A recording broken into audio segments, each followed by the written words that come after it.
Este programa é oferecido pelos seguintes patrocinadores. Olá a todos. A razão pela qual a educação escolar frequentemente negligencia o debate é surpreendentemente simples. Primeiro, vamos pensar nos benefícios que obtemos com a educação voltada para o debate. 첫째, 자신의 의견을 논리적으로 주장하는 법을 배웁니다. 둘째, 상대방의 의견에서 모순점을 찾고 설득하는 법을 배우죠. 이를 통해서 감정적으로 문제를 해결하는 게 아니라 이성적으로 문제를 해결하는 법을 배웁니다. 이걸 듣기만 해도 현대사회에서 가장 쓸데있는 능력이란 걸 알 수 있죠. 하지만 우리가 간과한 것이 있습니다. 현대 교육의 목적은 훌륭한 노동자를 키우는 것이지 인생에 도움이 되는 걸 가르쳐주는 데가 아니에요. 이거는 저보다 여러분이 더 잘 알 거예요. 학교에서 배우는 과목들은 아이들에게 사회교육을 가르치기 위한 수단에 불과하니까 말이죠. 실제로 이게 저에게 도움이 되지도 않고요. 기초적인 것 외에는 특정한 분야에서만 쓰입니다. 물론 그것도 졸업과 동시에 여러분 머릿속에서 삭제돼요. 그럼 여러분은 여기서 의문이 드실 겁니다. 학교에서 왜 쓸데없는 걸 가르치는 건가요? 토론 교육이 더 쓸모 있는 거 아닌가요? 라고 말이죠. 그 이유는 간단해요. 학교에서 하는 교육은 아이들이 나중에 사회에 나갔을 때 회사에 잘 적응할 수 있도록 하는 교육이기 때문이에요. 이 국가라는 건 말이죠. 거대한 회사와 같습니다. 국민의 세금으로 운영되죠. 그렇기 때문에 정부는 교육을 통해 노동에 적합한 인재를 키워내려고 노력합니다. 그래야지 나중에 세금 더 많이 걷어들일 거 아니에요. 이건 일종의 투자라고요.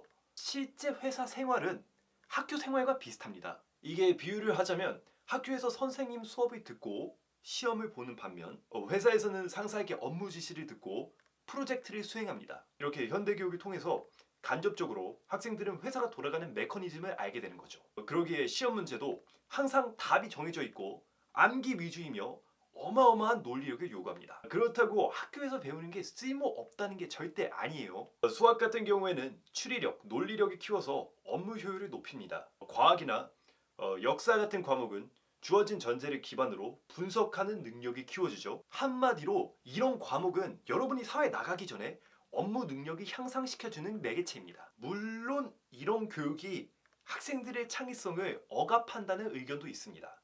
그건 사실이에요. 슬프지만은 창의성을 억제시키는 것도 현대 교육의 목표입니다. 이 교육의 목적이란 건 말이죠. 시대에 따라서 계속 바뀌어 왔습니다. 과거의 교육은 종교를 중심으로 돌아갔죠. 심지어 최초의 대학교는 교회였습니다. 그 당시 세상의 모든 이치를 설명하는 게 성경 기반이었으니까요. 과학, 윤리, 문화, 예술 이런 거 배우려면은 일단 교회 가야 했어요. 19세기에 와서는요. 글을 읽을 수만 있으면 그 지식인으로 부였고요. 그리고 곱셈, 나눗셈 이런 거 할 수 있잖아요. 그럼 천재로 추앙받았습니다. 근데 이게 슬프지만 대부분의 평민들은 걷기 시작하는 순간 밭에 나가서 농사를 지어야만 했습니다. 이런 부당한 현실은 말이죠. 기술이 발전하고 생활이 윤택해지면서 점점 좋게 바뀌게 됩니다. 왜냐? 이제 육체 노동만으로는 더 이상 국가의 미래가 없다는 걸 안 겁니다. 국가도 그걸 깨달은 거죠. 그로 인해서 아동 노동은 금지되었고요. 교육의 기회는 점점점 확대되었습니다. 학교라는 공간은 귀족들의 사교 클럽에서 일반인들을 계몽시키기 위한 공간으로 바뀌었습니다. 바로 표면적으로는 사회성, 전문 지식을 가르치는 기관, 하지만 궁극적으로는 훌륭한 노동자를 양성하기 위한 기관으로 바뀐 거죠. 한마디로 엘리트층의 사교, 학식을 나누던 공간이 일반인들에게도 확대된 겁니다. 결국 시대가 바뀌면서 교육의 목적도 바뀌게 된 거죠. 종교에서 사교, 사교에서 노동으로 바뀌게 된 겁니다.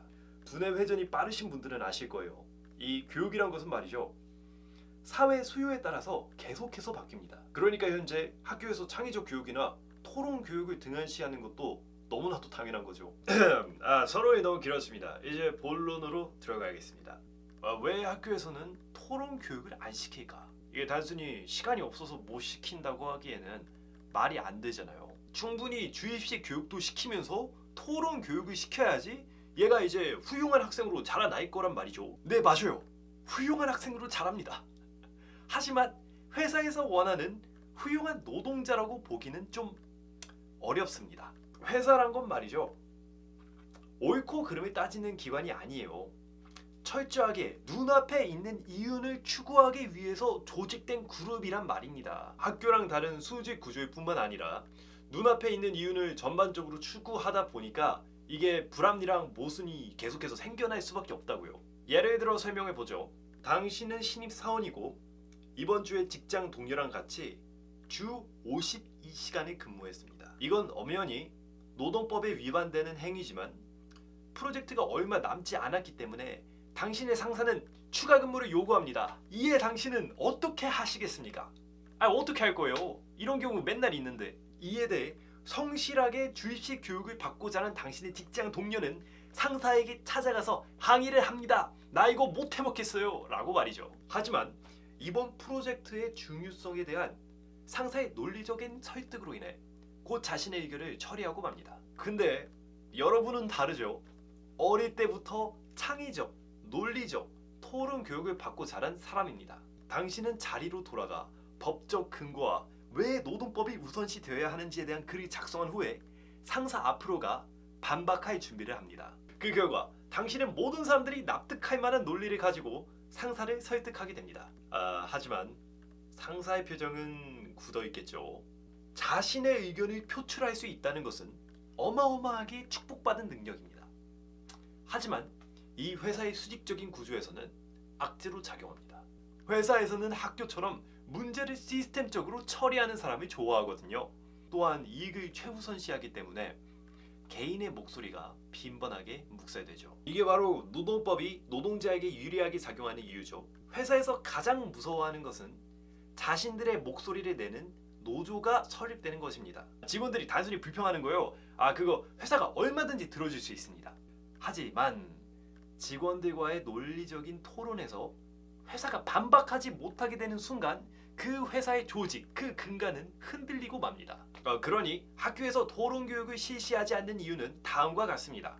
현대 학교는 회사에 적합한 인재를 키워내는 교육기관이다. 교육 트렌드는 계속해서 바뀌고 있고 현대 사회에 가장 적합한 교육은 토론식 교육보다는 주입식 교육이다.